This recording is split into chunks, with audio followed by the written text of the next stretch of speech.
So today we did an installation for a 9-inch touchscreen upgrade on an Audi A6. This is a 2012 model car. As you can see, this is the new touchscreen. Basically, it looks pretty much like the original screen. This is slightly larger. The original screen is very small. It comes with a 6.5-inch screen out here. Whereas here, we've got a 9-inch touchscreen. This thing goes in also fully, and it's got the same look border basically. So it has the silver border which matches with the original, the plastic shades etc. match. So it looks exactly the same. It's slightly larger, so it is a little bigger than the exact slot, but that gives you a benefit of a much larger touchscreen. And the old one is a really small screen, so this looks a lot more integrated. Looks like the newer cars. Now there are a host of different features. This is the latest Audi interface, so the newest Audi cars come with this kind of a UI. So there are a bunch of icon shortcuts here by which you could access features. We've got shortcuts over here on the left side, and I'll explain all of that. There is this Bluetooth phone logo. Basically, when we pull this up, it basically, right now it's reading our phone book from the phone which is connected to the car. Then there is a dial option by which you could dial a number from your phone. You have your favorites to choose from. So all of that. We've got navigation right here on board. Also, the Audi MMI controller works with the screen, so you don't have to always reach out to touch the screen.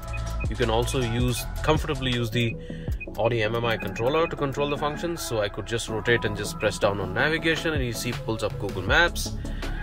This is a really fast system. This is our latest EVO FIT unit. This has got a Qualcomm Snapdragon processor along with 6 GB of RAM and 128 GB of storage. Head west on First Main Road toward Cambridge Road, then use any lane. Blinding fast performance. Really neat.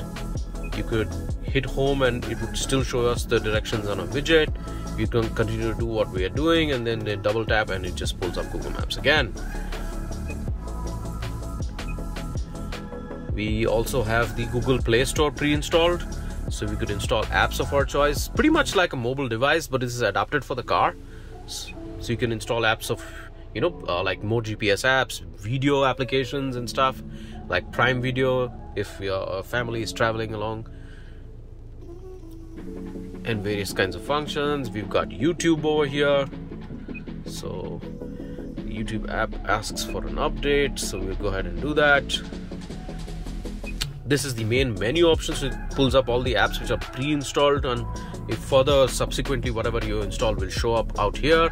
You've got YouTube Music, you've got Spotify, we've got a lot of different things. Then we've got a dashboard out here. It basically shows us the same copy of the meter out here. So if you can see the RPM, the car is started. Right now it's at 1000, a little less than 1000. And if I give throttle, you can see both the needles move. So it's in sync with everything else in the car. Shows whether the parking brakes engaged, whether the seat belts engaged or not. All of that. The sound option pulls up a detailed DSP. You can choose between different modes. You have a fully detailed equalizer out here with a lot of frequencies. Fine changes to the sound can be made using this. There is time delay, there is DTS modes, and all of that good stuff. Here we've got the gear logo, which basically pulls up the settings. We've got a host of different settings that we can change to set up the whole thing.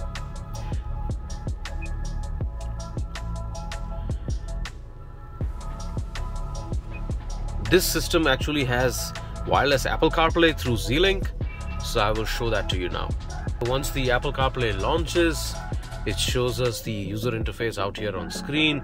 We could hit the Audi logo and just go back to the Audi Android menus. We got Apple CarPlay back here in the app tray again. We can pull this up. We could also use voice commands. I could say, "Hey Siri, play music."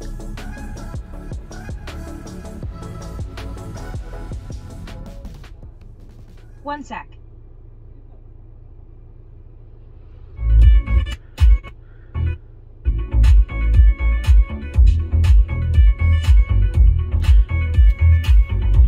So simply using a voice command, we could just launch playing music. I could also say, hey Siri, navigate to MG Road, please. Getting directions to NH75 Bengaluru. So it just pulls up navigation and starts navigating on its own. Just a simple voice command. And there we go. Hey Siri, pause the music. Alright, so using a voice command, we just pause the music. So we could go hit the home option, which just gets out of CarPlay. Similarly, you could hit Z-Link and it will relaunch CarPlay. Excellent clarity. This has got a split screen option too, so we could continue seeing the GPS on one side and continue playing music on the other. So really interesting features. The best part about an integrated music system for an Audi is that you get access to all the old menus too. So you have the native menus which will show under MMI mode. Say if I hit out MMI mode, it just pulls up the old user interface which we were getting originally with the car. So you can see we could choose source, you know, go to radio, choose media.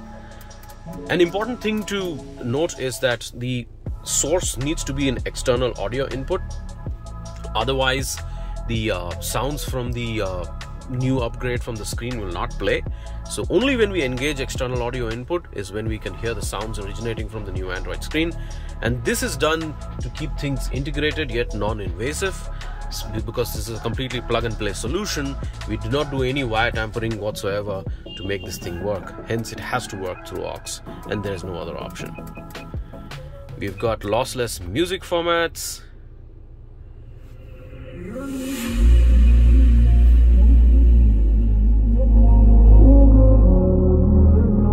Excellent sound quality. We could browse music to pick up folders. Basically, you know, any kind of music that we can have using a pen drive.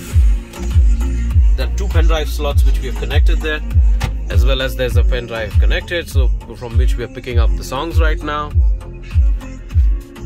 We can also play lossless video format. So excellent video quality, IPS HD touchscreen, full HD display. Absolutely crystal clear. Even good sound too.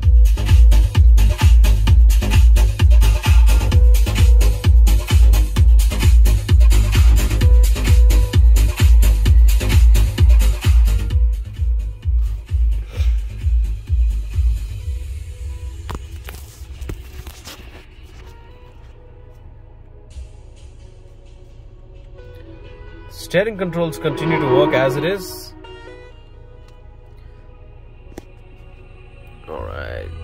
Let's pause this.